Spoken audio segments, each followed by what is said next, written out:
निर्वाचन प्राथमिक फलाफल ए प्राथमिक फलाफल गोटे दल को निराश होता बेले अन्य गोटे दल आशावादी हो पड़ी। अवश्य यहाँ गोटे प्राथमिक रुझान यहाँ आगामी ये 5-6 राउंड मात्र सरी आहरी 10-11 राउंड अच्छी गोटे कौन गोटे हो पारे परिवर्तन हो पारे किंतु जहाँ बर्तमान होती कहीं भारतीय जनता पार्टी सपक्ष कहीं जनाधार रहा ए विषय आम आलोचना करवा चर्चा बल मु विपिन दास नमस्कार। प्रिय दर्शक बंधु आम आगु कही जे भारतीय जनता पार्टी सपक्ष गोटे लोक जनसमर्थन रही चलित थर किसी गोटे गड़बड़ हम एवं विजु जनता दल धराशायी हम ये आम बारंबार कही आसीचु। ये आउ गोटे कथा कहूँ ये जो बहुत लोक बहुत संस्था जो करथिले एग्जिट पोल करथिले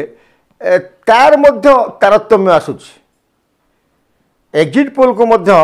लोकमत एग्जैक्ट पोल भ्रम कर दे भूल कर दे रिजल्ट मध्य आसुची। देखंतु प्राथमिक स्तर में भारतीय जनता पार्टी प्रति जो भली भाव रे जनसमर्थन वृद्धि पाई एवं जदि याकू ठीक ठाक सब रहे निर्वाचन शेष पर्यंत घोषणा शेष पर्यंत ताले एकाकी भारतीय जनता पार्टी 80-85 सीट पाइब एथिरे द्विमत हबार नहीं। तो बड़ सबुठ बड़ जिनस ये नवीन बाबू मध्य हिंजिल वर्तमान स्थिति में पछरे अच्छी आग को कौन हम से कही हम ना किंतु वर्तमान ओडिशार जनता गोटे परिवर्तन चाहिए। ये 24 वर्ष पर परिवर्तन कहीं आम आगु आपन कहीचु जे जितेबाला गोटे दल सपक्ष जनमत सृष्टि हुए स्रोत हुए अंतर्स्रोत हुए से अन्य दल नेता माने से पार्टी को पलि आसती जोटा कि भारतीय जनता पार्टी क्षेत्र में होती। विजु जनता दल खंड विखंडित होगी 50 रु ऊर्ध्व विधायक एवं सांसद भारतीय जनता पार्टी की पलि आसते एवं ये गोटे नरेंद्र मोदी सपक्ष गोटे प्रबल जनमत थिला। अवश्य केन्द्र में सेंटर रे सही जनमत को रखिपारि नाहंती जाबोड़ी नरेंद्र मोदी जहाँपाई आसन संख्या आशातीत भाव में कमी 400 पार होना किंतु केन्द्र सरकार करिवो एभला स्थिति मध्य देखा दी। तो आमे आमे जो वर्तमान 5 राउंड 6 राउंड परे गणति परे भारतीय जनता पार्टी प्रार्थी माने 75-76 आसन रे आगरे अच्छंती एवं सेमाने मध्य गोटे गोटे साइजेबल भोट आग को जाऊँ पछक फेरबे ना क्या जदि सुझी जाई पारे नहले भारतीय जनता पार्टी जे सरकार करिवो ओडिशा रे एकाकी सरकार करिवो से भले बार्ताटे प्राथमिक रुझान जो गणति रिजल्ट दर्शाउछ। ये चलित वर्ष ओडिशा रे विजु जनता दल धराशायी हेब एवं भारतीय जनता पार्टी एकाकी सरकार करिवो। एवं आउ गोटे कथा आमे कहिथिलु जे कांग्रेस तार भोट हार बढ़ाऊँची एवं से मध्य चलित वर्ष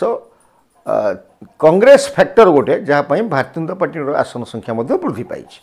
सब बड़ कथा हूँ दल भांगुला से पांडियान बाबू जो भली भाव में स्टार प्रचारक सारी जो जो एकुटे जाऊे यहाँ को ओडिशा लोक ग्रहण करें ना। भारतीय जनता पार्टी पांडियान अणओडिया से शासन चलाउछंती एवं आगामी दिन में एवं तो से सुपर मुख्यमंत्री अच्छा जदि विजु जनता दल पुनर्बार जीतिक फेरी आसे ताले तमिल शासन चलो तमिलनाडु चलो 5 जन तमिल शासन चलाउछंती ये जो वार्ताटा को लेकिन भारतीय जनता पार्टी गली कंदी में पहुँचे देछि जहाँपाई ओडिशार स्वाभिमानी ओडिया मानकर स्वाभिमान जागृत हो दीर्घ वर्ष पर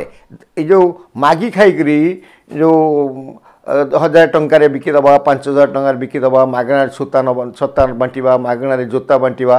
ये जो पाठ पढ़ाऊे पांडियान बाबू दीर्घ वर्ष धरिक ये पांडियान बाबूर से कला और कम करना मो ओडिशा करी टोका टोकी नचेबा छात्री मानक नहीं वयोज्येष्ठ छात्र ये प्राध्यापक अध्यापक सह नचेबा मद दबा ये सब मंत्र और पांडियान काम करी नहीं जोटा कि जयललिता केस रे करथिले तमिलनाडु जमी गोटे वर्ष धरिक जयललिता को बांधवी कौन सी उपाय क्या छाड़ा छाड़ू नाला ଏବଂ ନିଜେ ହିଁ ଡିଲ୍ କରୁଥିଲେ ଜୟଲଳିତାକୁ ତାଙ୍କର ବାନ୍ଧବୀ। ସେହି ଅବସ୍ଥାରେ ବିଜୁ ଜନତା ଦଳଙ୍କର ମୁଖ୍ୟମନ୍ତ୍ରୀଙ୍କୁ ପାଣ୍ଡିଆନ ବାବୁ ଦୀର୍ଘ ବର୍ଷ ଧରିକିରି କବଳିତ କରି ରଖିଥିଲେ ଏବଂ ଯେତେବେଳେ ମନ୍ତ୍ରୀ ଏମଏଲଏ ଏମାନେ ଯାଆନ୍ତି ତାଙ୍କର ପ୍ରିୟ ମୁଖ୍ୟମନ୍ତ୍ରୀକୁ ସାକ୍ଷାତ କରିବା ପାଇଁ ସେମାନେ ପାଣ୍ଡିଆନ ବାବୁକୁ ସାକ୍ଷାତ କରନ୍ତି ଏବଂ ପାଣ୍ଡିଆନ ବାବୁ ଇଚ୍ଛା କଲେ ସାକ୍ଷାତ ଦିଅନ୍ତି, ନହେଲେ ତାଙ୍କ ଗଣିତରେ ସେ ଶାସନ ଚଳାନ୍ତି। ଯାହାର ଯେଉଁ ବାର୍ତ୍ତାଟା ବିଜୁ ଜନତା ଦଳ ତରଫରୁ ଯେଉଁମାନେ ଛାଡ଼ିକିରି ଆସିଲେ ଏ ଦଳ ଛାଡ଼ିକି ଭାରତୀୟ ଜନତା ପାର୍ଟିରେ ମିଶିଲେ, ସେଇ ବାର୍ତ୍ତାଟାକୁ ଭାରତୀୟ ଜନତା ପାର୍ଟି ଏବଂ ବିଜୁ ଜନତା ଦଳ ଛାଡ଼ିକିରି ଫେରି ଆସିଥିବା ସମସ୍ତ ନେତା ପୁରା ତୃଣମୂଳ ସ୍ତରରେ ଗଳି କନ୍ଦିରେ ଦୋକାନ ବଜାରରେ ଘର ଘରେ ପହଞ୍ଚି ଦେବାରେ ସକ୍ଷମ ହୋଇଛନ୍ତି। ଏଇଟା ହିଁ ତ ସତ। ଯେଉଁ ପାଣ୍ଡିଆନ ବାବୁ ଗୋଟେ ଫ୍ୟାକ୍ଟର, ଆମେ ଆଗରୁ କହିଥିଲୁ ଯେ ବିଜୁ ଜନତା ଦଳ ପାଇଁ ପ୍ରଚାର କରୁଥିଲେ ମଧ୍ୟ ପାଣ୍ଡିଆନ, କାର୍ତ୍ତିକେୟନ ପାଣ୍ଡିଆନ, ଭୈରବ କାର୍ତ୍ତିକେୟନ ପାଣ୍ଡିଆନ, ସେ ଭାରତୀୟ ଜନତା ପାର୍ଟି ପାଇଁ ଗୋଟିଏ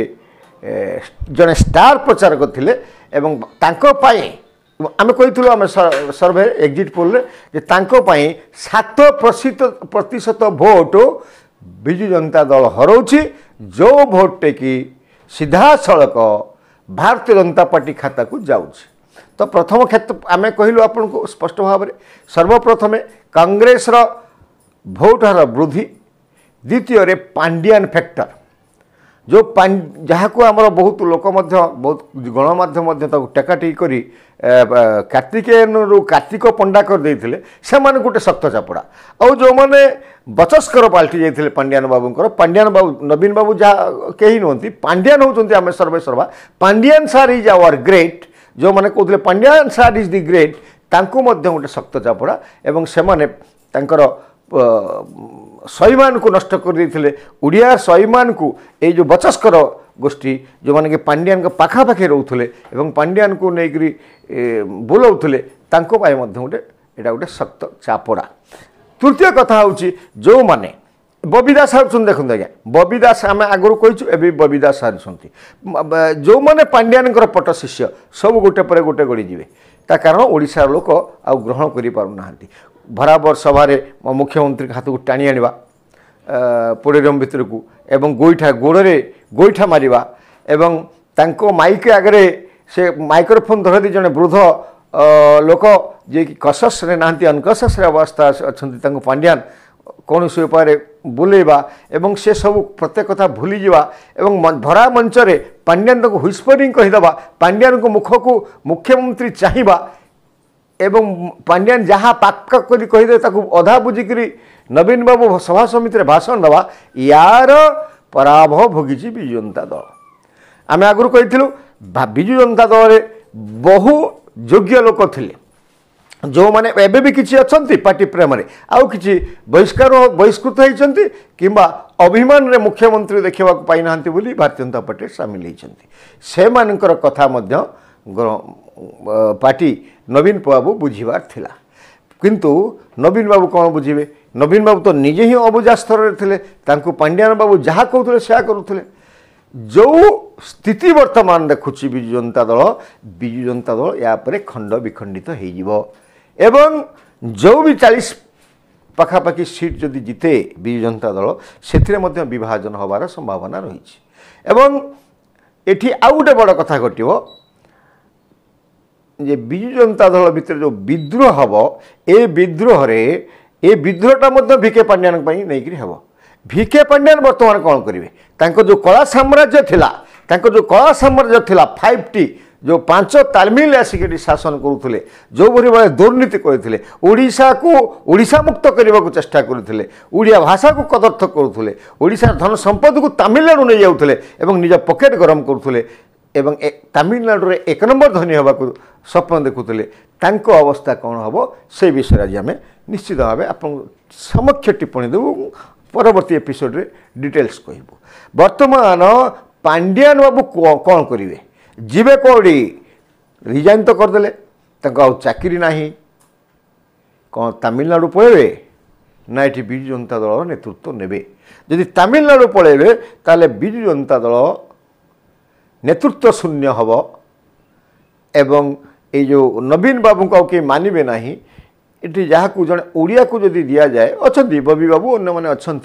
प्रभात विश्वाल बहुत लोक अच्छा युवक मैंने अच्छा वृद्ध मैंने अच्छा जदि नेतृत्व जाए ताहले ए दल संपूर्ण धूलिसात हो पुणी मूल को फेरी आसो जदि ये पांड्यान बाबू नेतृत्व न नियमती ताहले कौन हम ना विजु जनता दल भांगी जदि न नियंती भांगी जदि नेतृत्व नियंती भी भांगी तो वर्तमान पांड्यान बाबू गोटे जोटा गोटे लोकमत आसूला जे केवल पांड्यान बाबू ही विजु जनता दल को धूलिसात करने को वज्र शपथ नहीं सत्य परिणत हो यार अतीत आपण देखिथे जो भैरव कार्तिकेयन पांड्यान सागर कबाटे केला करके अमित शाह की मंत्र देते एवं एठी विजु जनता दल में बहुत सीनियर लीडर थिले पांड्यान जाकि अमित शाह सागर कंटाक्ट करथुले पांड्यान दिल्ली जाकि कंटाक्ट करथुले सौदा करथुले हमर भारतीय जनता पार्टी सह जदि पांड्यान सेठी कही न थांते नरेंद्र मोदी को विरुद्ध रे एवं जननायक बोली कही एवं नवीन बाबू को तुलना करते एति कर न थांते पांड्यान बाबू ताहले एठी मेंटटा ही थांता न्यूज गोटे जो